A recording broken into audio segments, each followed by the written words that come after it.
still about 1 in 11, isn't it? So this is a pretty stiff climb that they're coming up. It's deemed first category. It's only 3.3 kilometres long. And the leaders will, of course, already have gone over it, or at least be somewhere very close to the top by now, as we look at these recorded pictures of them going over, up the Alto de Endoia. This is more or less halfway through the race, well, slightly more, 50k at the top, and that means 39 to go, that says. That can't quite be right, because the distance is 94k. It's 44 kilometres to go at the top, isn't it? Because the total race distance is 94, so it's 50 kilometres gone.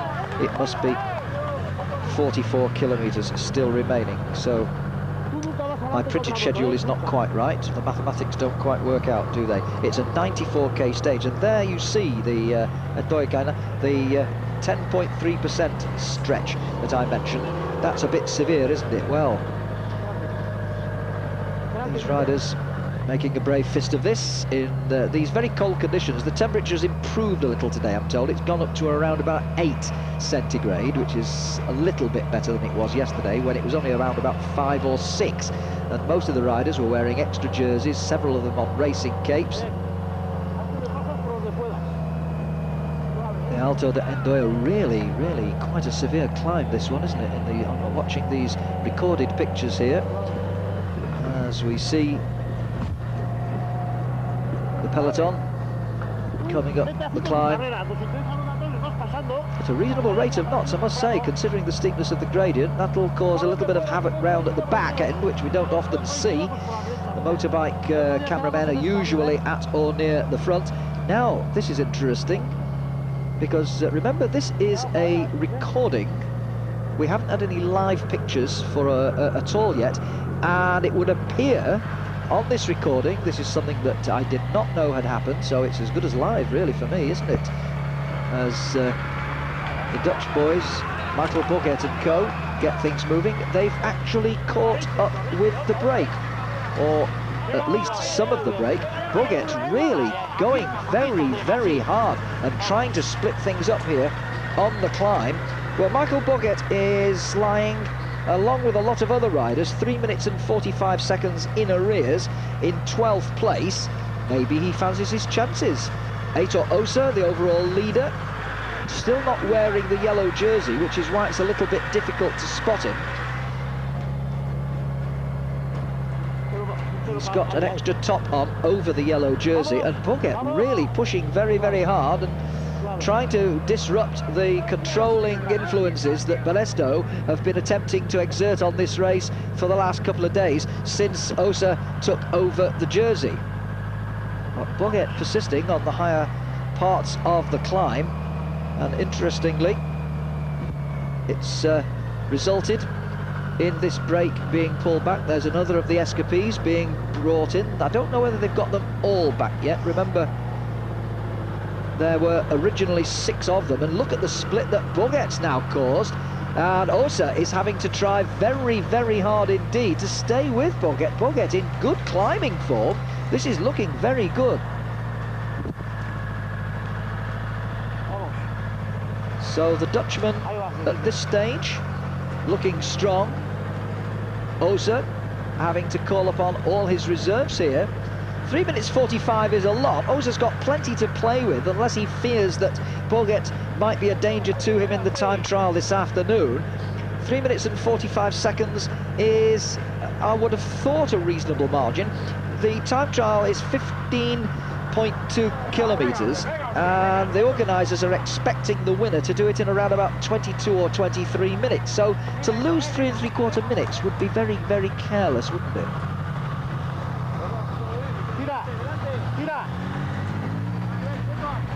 Nevertheless, maybe Boogerd thinks it's worth his while having a go and seeing whether he can gain any time. They haven't quite caught all up.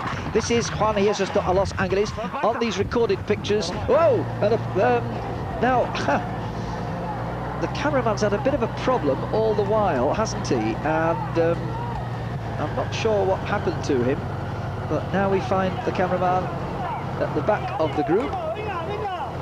And he's somehow going to have to find his way up, and this is a very narrow stretch of road. So, what happened there, I wonder? don't think he quite made it round one of the corners.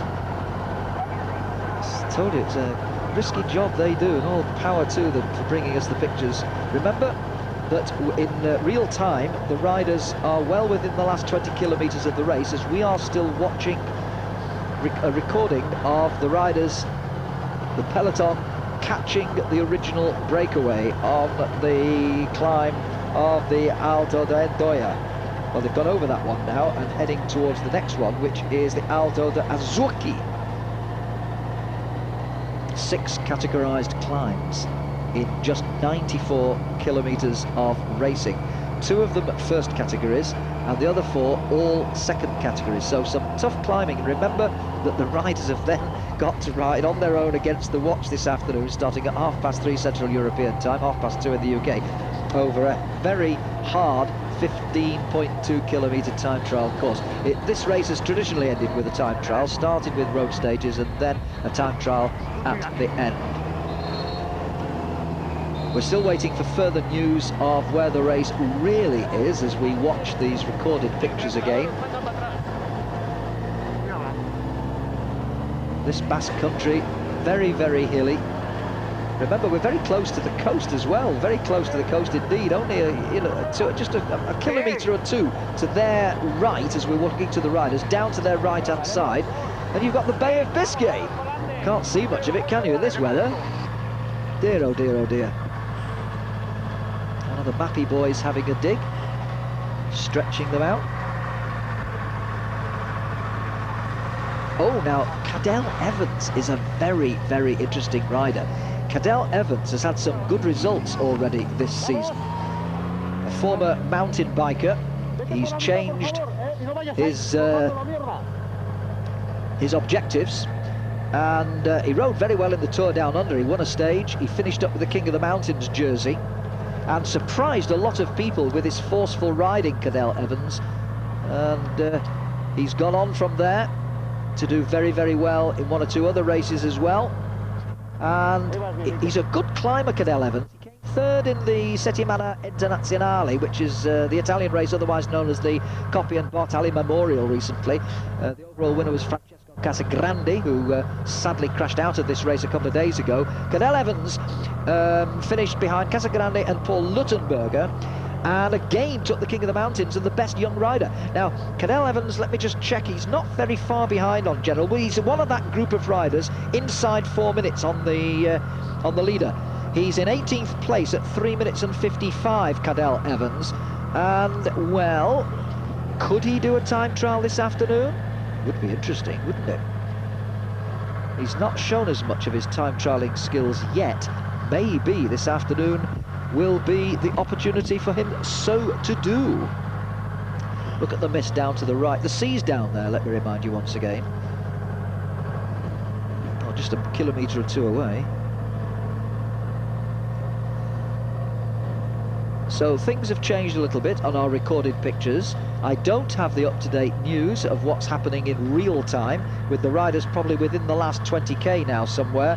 They'll have done the 5th climb, the Alto de Ascarati, which they do twice. So they'll have done that for the first time. They've got to go down to Elgoibar and then climb it up a second time.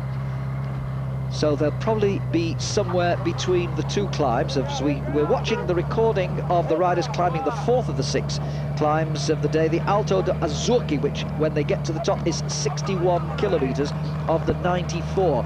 Now, this is about the point where we came on air about 3/4 of an hour ago to recorded pictures. So,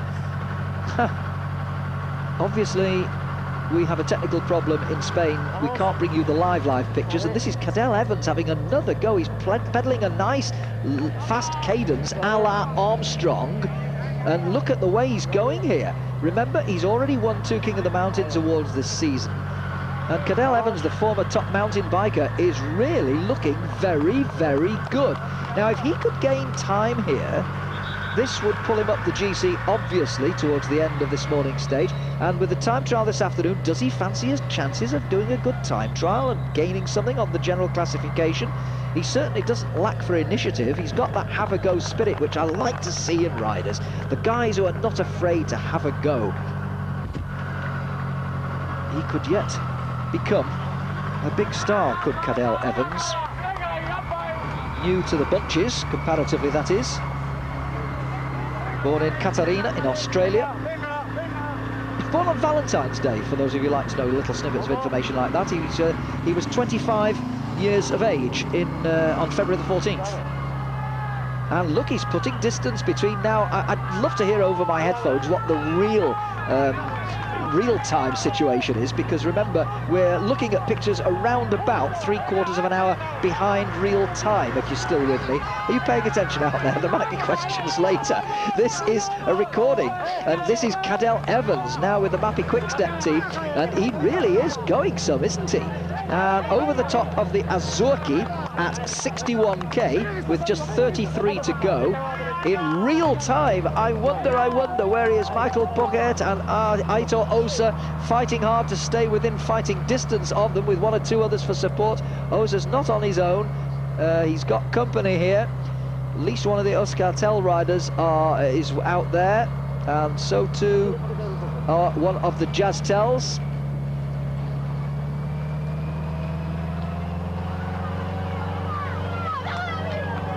And I've just heard that in real time, the race is down in Elgoibar between the first and the second climbs of the Alto de Azurki, the big one towards the end.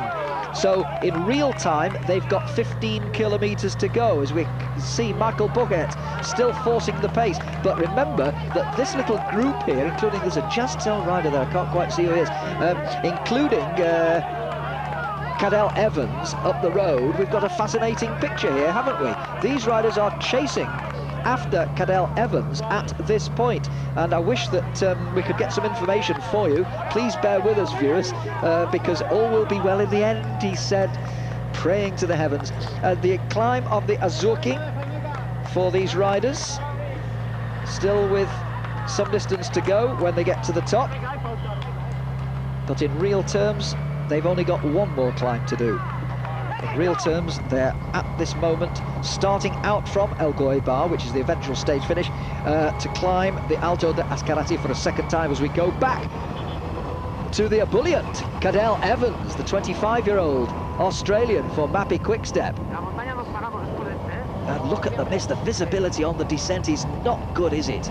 This is where it can get very iffy. The road, I must say, doesn't look too wet. Unlike yesterday, where the roads were almost awash in one or two places.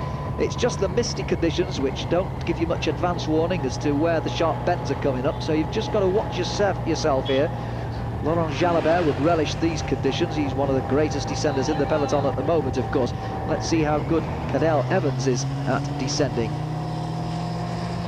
A little bit of dampness on the road there amongst the trees, where the moisture lingers on the roads for some time. Notice that he's got knee warmers on.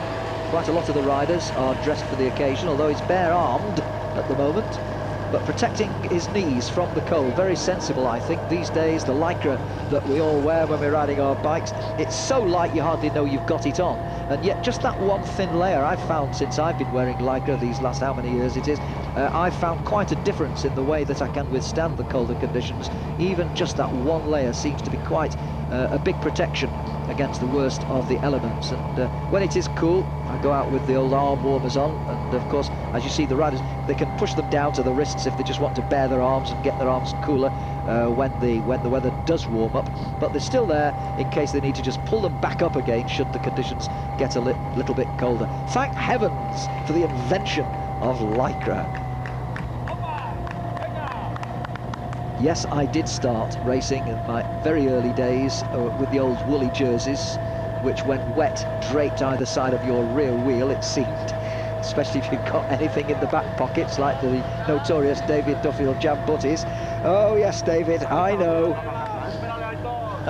Just a reminder that David will be back in action and full voice on Sunday for you, bringing you all the action from the 100th edition of Paris-Roubaix. And if you're in the UK, British summertime, it's 1 o'clock live for you folks. So if you're out racing Sunday morning or training, get back quickly. 1 o'clock on Sunday morning, 2 o'clock Central European time. That's when we go live with the 100th edition of Paris-Roubaix. Now we see the leading riders going over the top, and notice the Jazztel rider zipping up his that extra top that he's got on, as Cadel Evans looms out of the mist in our recorded pictures here, coming off the descent of the Alto de Azurki, with the thick end of 62-63 kilometres covered at this point. And look how bad it is. The motorbikes have got their headlights on. The spectators seem few and far between, sadly, not surprisingly in the conditions. The spectators are not going to see very much of the riders at all. That fella there saying, maybe it's time to go for a pint. He's not going to see these riders very much at all. They will just appear very briefly out of the mist, and just as quickly they'll disappear again. But nonetheless, there he is, a typical cycling enthusiast, one of many, many thousands, tens of thousands, who love their cycling and will come out in all conditions just to say, ale, ale, dig in, or whatever it is in Spanish, or Basque. And that's his delight of the day. I've been there, I've done that, and I know just how he feels. You've waited for ages, come whatever the weather can throw at you, just so that you can say, oh yeah, I was at the race, I shouted them on just for that moment, I saw these big guys, these big pros come past. Lovely. Yes, that's what you're looking at. Not a lot. Well, there we see a little bit more of the split peloton. It's split under the pressure here in these recorded pictures on the climb of the Alto de Azurki.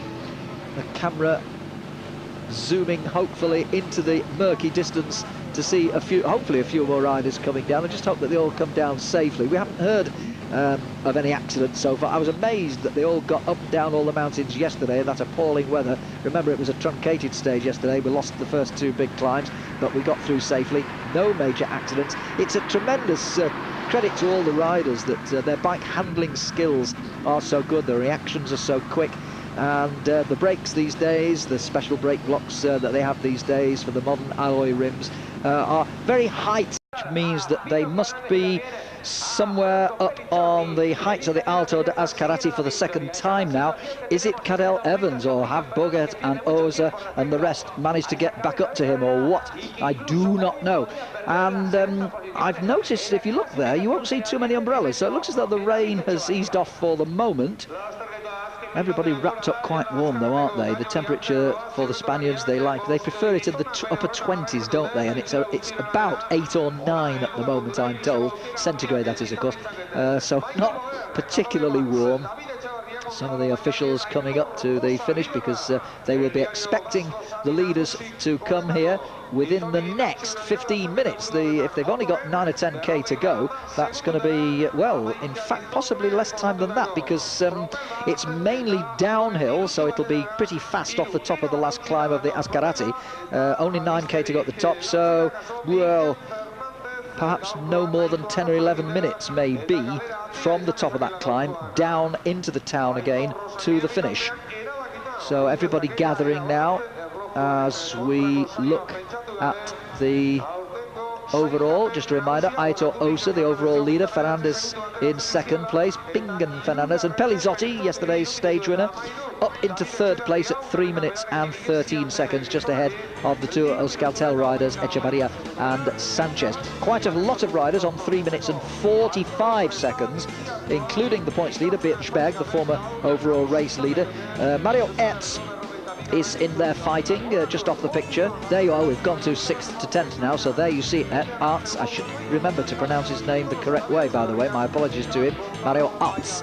And a bit lower down, well, Vinokourov, the París-Niza winner, is up there in 11th. Michael Boogerd fighting hard, as we've seen, as one or two of the podium girls make their way towards the stage finish. We'll be seeing them in all their glory. Well, we may anyway, a little bit later on. Rick Verbrugge, Davide Rebellin and De Los Angeles, who the little Kelmy rider is always also not too badly placed, alongside several of those riders I've just mentioned, all at 3 minutes and 45 seconds. Cadel Evans, just a reminder in case we find that he's still clear, Cadel Evans began the morning at 3 minutes and 55 seconds, down in 18th place.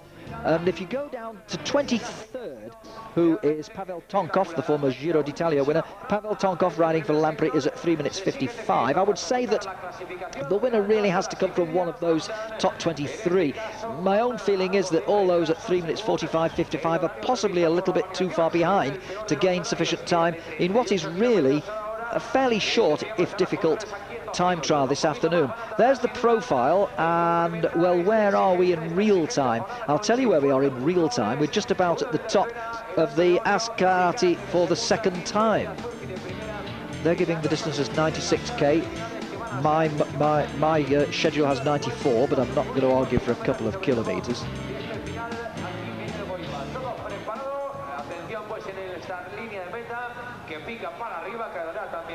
Now we're hearing that there is still a breakaway in real time.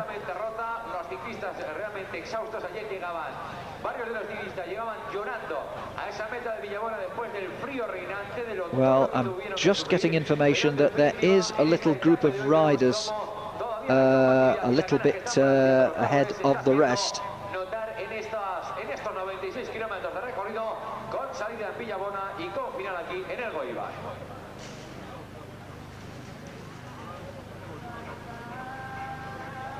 Festina, cronometratzaile ofiziala, erlojua, festina, puntualitate suitzarra, festina. Equinoccio Viajes, agencia de viajes oficial de alojamientos y desplazamientos de los principales eventos ciclistas. Well, our information is that there is a breakaway. We're not quite certain who they are at this stage, so I'm as much in the dark as you are as the cameramen await the arrival of the leading riders. It would be wonderful, wouldn't it, for Australia if Cadel Evans could stay clear, but I have no idea who is in the lead at the moment. We'll just have to wait and see. The information is a little bit sparse in coming through to us today. Many of the race officials now gathering at the stage finish. Remember, earlier we were watching recorded pictures when we saw Cadel Evans having a go at one of the earlier climbs. Whether he's still away or not is something which we will just have to wait and see. You can see the weather is still very much closed in as we look at this town of Elgoibar, which, just once again to remind you geographically, it's only about less than 10 miles from the coast, actually, possibly about 8 miles, I should think, from the Bay of Biscay, and in turn around about 20-30 kilometres, that's 20 miles, to the west of San Sebastian on the Costa Vasca, the Basque coast.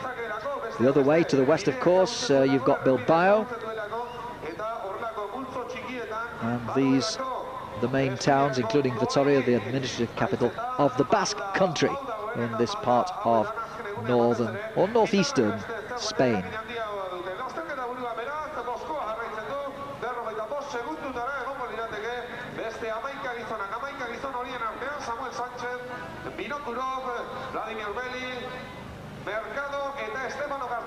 Now, I am hearing one or two names. I'm not sure whether they are in the break or at the front of the peloton, but I've heard the name Osa mentioned. I'm assuming it's Aitor Osa and not his brother. I've heard Eli and Vinokourov. I've heard Mercado's name, Super Mercado. We haven't seen much of him so far this week. And Escartin is also there. Now, whether that's at the head of the peloton or whether it's a leading break, I am still not sure. You can probably hear the race commentator, the speaker as they call him on the continent, but he is speaking in the Basque language, so it's very difficult. I don't speak very much French at all. I certainly don't speak any Basque, but he has mentioned one or two names, and I'm picking them up just as you probably are. But they do speak at a great rate of knots, don't they? And unless you're fluent in the language, it's very difficult to actually understand what he's saying as we continue to get this static shot overlooking the stage finish in Elgoibar. They can't have much further to go now to the finish. They will be on that descent now off the second climbing of the Alto de Alscarate. Now then, is this a live picture, I ask myself? I would suggest it's got to be. I really can't imagine that we are watching a recording now. There's Boogerd, number 31. We've already established, of course, that Evans is up there. Aitor Osa, of course, number 62. Davide Rebellin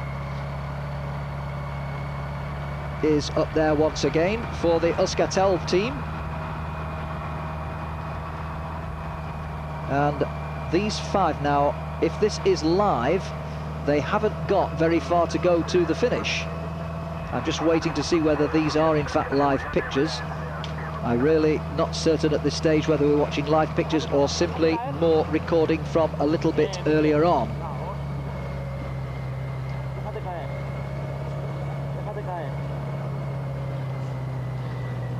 Cadel Evans, certainly there. There he is at the back. One of the Jazztel boys is there.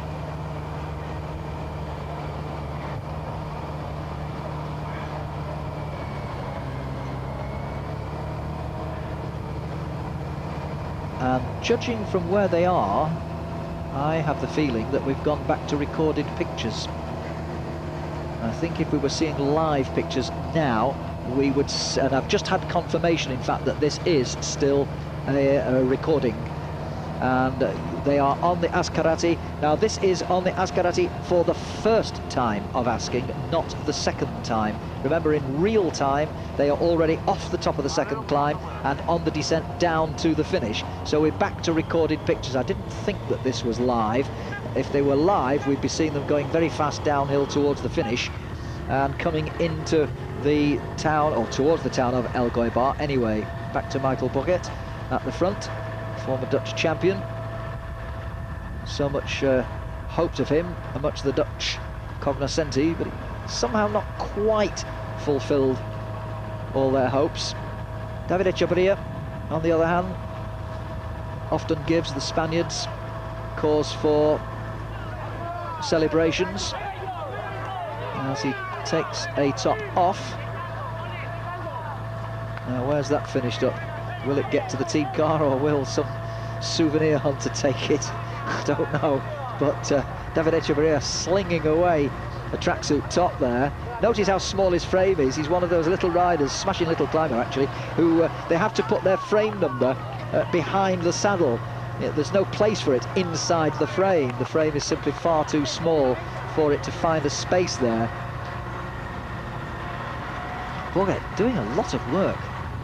He really has forced the pace, but Aitor Osa, I must say credit to him, he's there he is going through the picture now. Osa has been up to this and he's done a terrific job, I have to say. Now that's the tunnel that they go through between the, just after the top of the Ascarati. Now they do that again in the time trial. They do this again in the time trial this afternoon. That go through that tunnel from one side of the ridge to the other. You'll see them if we get the shots of the time trial live, I hope, this afternoon. You might well catch a glimpse of them going through that tunnel during the time trial. Davide Rebellin getting himself nice and aerodynamic for the descent on these recorded pictures. Aitor Osa, number 62, keep your eye on him because he is the overall race leader. Even though he's not in yellow, he's got his yellow jersey on underneath his Banesto top, but he prefers to put an extra top on to keep himself a little bit warmer, and I'm not too surprised. I don't blame him one little bit. The weather really has been quite appalling here for the third day in succession, as Aitor Osa concentrates on the task in hand. He knows he's got this hard time trial to do this afternoon. And Cadel Evans, hands up on the tops, but crouching very low over the bars. Back to Etchebarria. Gosh, they do take risks, don't they, on these descents? They just tuck themselves in and let it go.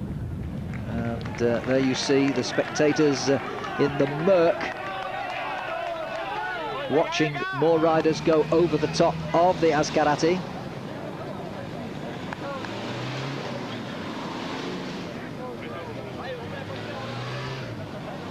And really desperate conditions for spectating, let alone riding. At least riding, you're doing something, your muscles are being kept reasonably warm, but just standing around, it can be quite cold if you're standing there for any length of time, especially when you're up in the mountains. Remember, those people you're watching are at 410 metres, which might not seem huge by the Galibier or Tourmalet standards, but in this sort of weather it might just as well be.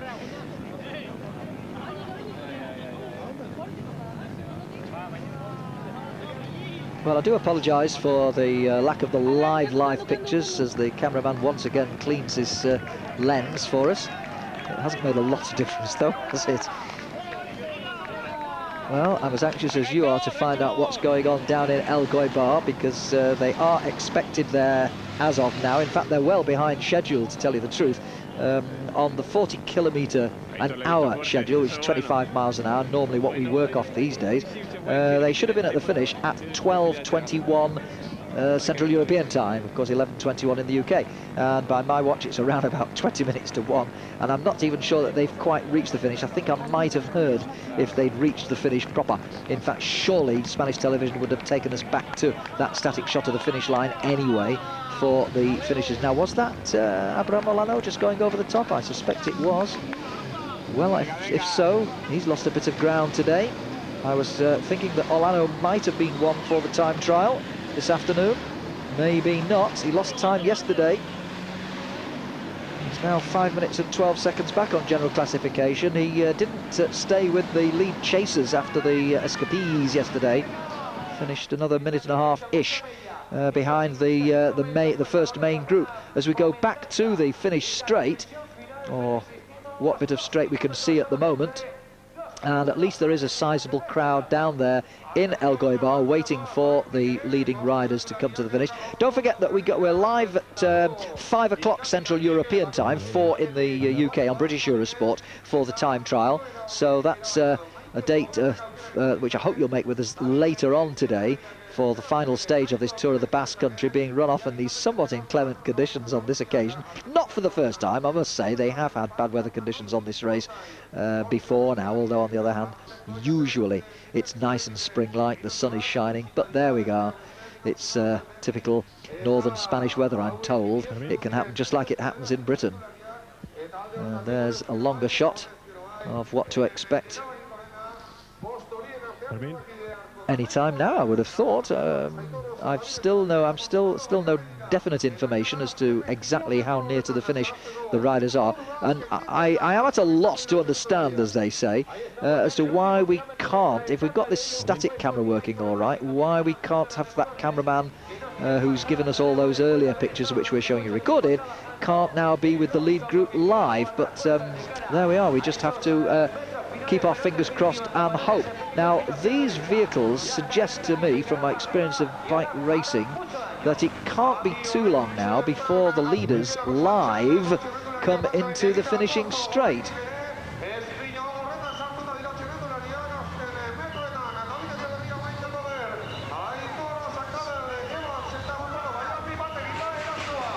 Well, now, here we see the sprint all of a sudden round the corner, and we've got Davide Rebellin and Boogerd. Echevarria coming to the line from Boogerd, the yellow jersey. He's taken his tracksuit top off, and Echevarria and Boogerd, I think, in second place. Davide Rebellin, subject to confirmation, taking us very, very quickly by surprise because we got no advance warning whatsoever, but I reckon that that's David Echevarria getting the stage victory for the Euskaltel boys.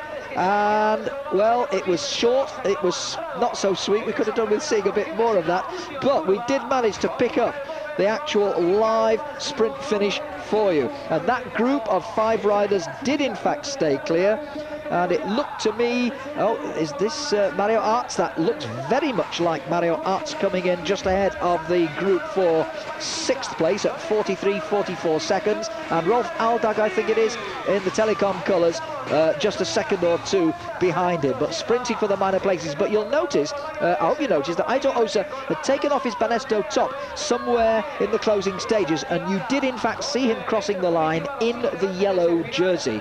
So that's rather nice that he should have done that. I think we'll find that Boogerd might just have got second place. We'll perhaps have to have the side-on shot of that, but no doubt for me that David Echevarria of the Euskaltel team has won the stage.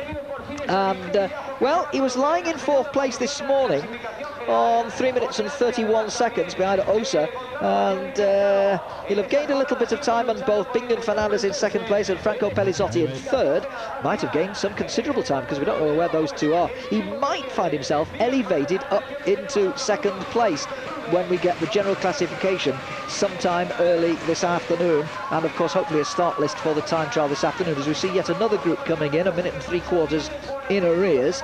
2 hours and 40 minutes of racing in very, very difficult conditions for these riders. And as you can see, the 95 riders left from the original field of 152 well spread out along these roads of the northern coastline of Spain as they come into the finish in Elgoibar. Waiting for more finishers on the line, well behind schedule, well finishing at around about 12:45 Central European time. Even the slow schedule at a mere 38k per hour had them finishing at 12:28, and they're well down on that. Let's take another look at that. As they came round the corner, it looked as though the yellow jersey on the right of your picture, Aitor Osa, had got this one nicely sewn up. Boogerd, trying very hard though, had the better line, and Boogerd at this stage looked favourite, but Davide Rebellin, very good climber, showed that he's a pretty good sprinter too, and Rebellin even managing a little look round as he forced the pace and took the advantage from Boogerd and Osa. A slight kick to the right in the road to the finish line, but by this time you see Rebellin has got it nailed. And who was it in second place? Difficult to see. Well, they haven't given us a side-on shot. I think maybe Boogerd might just have held on to second place, or it could possibly have been the Jastel rider. We'll have to wait and get official confirmation of that. But no doubt about Davide Rebellin, the little orange man, and for Euskaltel getting the stage victory, stage 4, and he'll pull up, I would think, he might well pull up into third place overall. Might not catch Bingen Fernández. It all depends where Bingen Fernández is on the road. Bingen Fernández started the day 29 seconds behind Aitor Osa, whereas Davide Rebellin was 3 minutes and 31. So a difference of 3 minutes and 2 seconds. If Bingen Fernández has crossed the line any time within 3 minutes and 2 seconds on Rebellin, then he will hang on to his second place overall. Franco Pellizotti, though, was vulnerable to Davide Rebellin. He was not in that leading break, and I suspect he will have dropped down from third place to fourth on GCE. But of course it will all change, I suspect, again this afternoon when they ride this very tough 15.2 kilometre time trial back up to the top of that climb to the Alto de Ascarati, which you saw them go up a little earlier on. Remember the tunnel? That tunnel is more or less right at the top. They go through the tunnel, having done most of the climb. They've got just a little bit more climbing after the tunnel, and then the descent back into the town. But of course that's a very different kettle of fish. It's against the clock, one man on his own against the clock. It could all change around. I think we're going to see that sprint once again. Yes, we are. There's the yellow jersey of Aitor Osa, one of the two Osa brothers. On his right, you've got Boogerd gritting his teeth, and Rebellin in the orange right behind him, and Rebellin finding the gap there between the two. Osa clearly hasn't got the sprint, and Boogerd now fighting tooth and nail with Rebellin, but Rebellin seems confident enough to have a little look round at that stage, doesn't he? And then takes another look round to the riders as he knows he's got clean air between himself and the rest of their front wheels. And so Rebellin it is who comes to the line. And interestingly, we've had two Rebellins now taking stages.